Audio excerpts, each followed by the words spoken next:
প্রিয় বন্ধুরা, শবে বরাতের রাতে মৃত মানুষের রূহ বা আত্মা বাড়িতে আসে।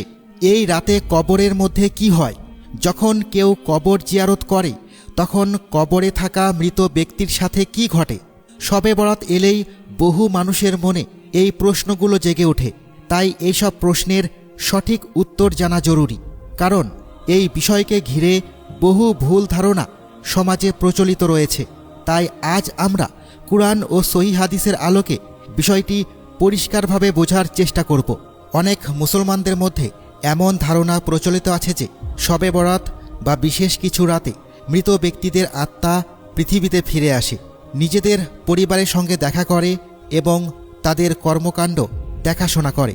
কেউ কেউ মনে করেন তারা জীবিত আত্মীয়দের সঙ্গে ইবাদতে অংশ নেয় কিংবা তাদের খোঁজ খবর নেয়। কিন্তু বাস্তবতা হলো, ইসলামের মূল সূত্র কুরআন ও সহিহ হাদিসে এ ধরনের কোনো বিশ্বাসকে সমর্থন করে না। ইসলামী আকীদা অনুযায়ী মানুষ মৃত্যুর পর বারজাখের জগতে প্রবেশ করে। এটি দুনিয়া ও আখিরাতের মাঝামাঝি একটি অবস্থা, যেখানে মৃত ব্যক্তির রূহ অবস্থান করে। এই অবস্থায় কোনো মানুষই নিজ ইচ্ছায় আবার দুনিয়ায় ফিরে এসে জীবিত মানুষের সঙ্গে যোগাযোগ করতে পারে না। আল্লাহ তাআলা এই ধরনের ক্ষমতা কাউকে দেননি। এমনকি নবী রাসূলদের ক্ষেত্রেও সাধারণ নিয়ম ভিন্ন নয়, তবে তাদের মর্যাদা বিশেষ। সহিহ হাদিসে বর্ণিত হয়েছে, যখন কেউ নবী মুহাম্মদ সাল্লাল্লাহু আলাইহি ওয়াসাল্লামের প্রতি দরুদ ও সালাম পাঠ করেন, তখন আল্লাহ তাআলা বিশেষ কিছু ফেরেশতাকে নিযুক্ত করেছেন, যারা সেই সালাম তার কাছে পৌঁছে দেন। আবার কেউ যখন সরাসরি মুহাম্মদ সাল্লাল্লাহু আলাইহি ওয়াসাল্লামের রওজার সামনে সালাম দেয়, তখন আল্লাহ তাআলা তাঁর রূহকে ফিরিয়ে দেন, যাতে তিনি সেই সালামের উত্তর দিতে পারেন। এই বর্ণনা সুনানে আবু দাউদে উল্লেখ রয়েছে। আরেকটি হাদিসে হযরত আবু দারদা রাদিয়াল্লাহু তাআলা আনহু থেকে বর্ণিত, রাসূলুল্লাহ সাল্লাল্লাহু আলাইহি ওয়াসাল্লাম বলেছেন, জুমার দিনে বেশি বেশি দরুদ পাঠ করতে, কারণ ফেরেশতারা তা তার নিকট পৌঁছে দেয়। সাহাবারা জিজ্ঞাসা করেছিলেন, ইন্তেকালের পরেও কি দরুদ পৌঁছানো হয়?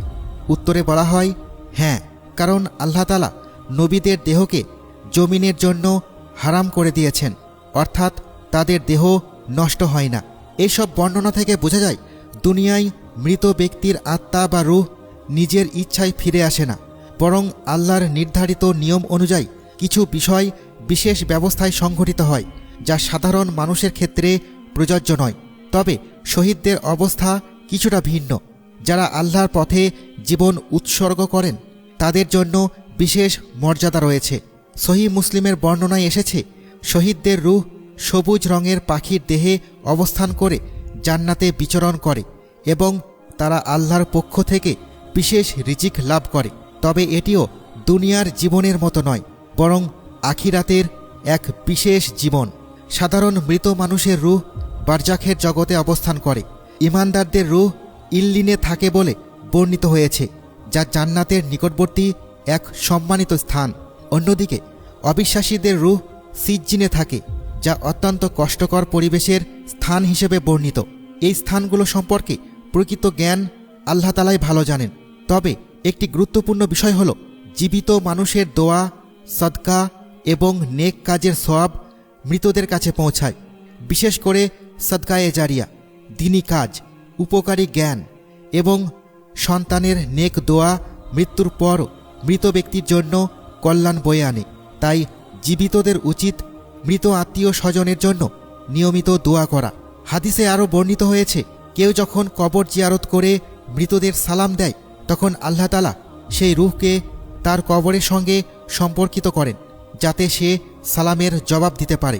পরিচিত কেউ জিয়ারতে গেলে মৃত ব্যক্তি তাকে চিনতেও পারে বলে বর্ণনা এসেছে।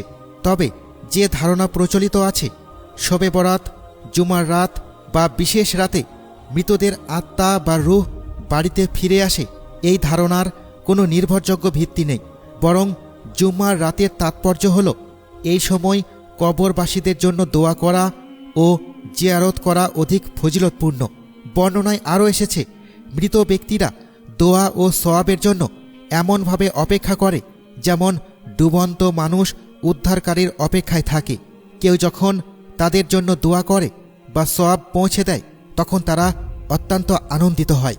সুতরাং আমাদের উচিত ভুল বিশ্বাসে না ভেসে বরং জীবিত অবস্থায় এবং বিশেষ দিন রাতে মৃতদের জন্য দোয়া করা, সদকা করা এবং কবর জিয়ারতের মাধ্যমে তাদের স্মরণ করা।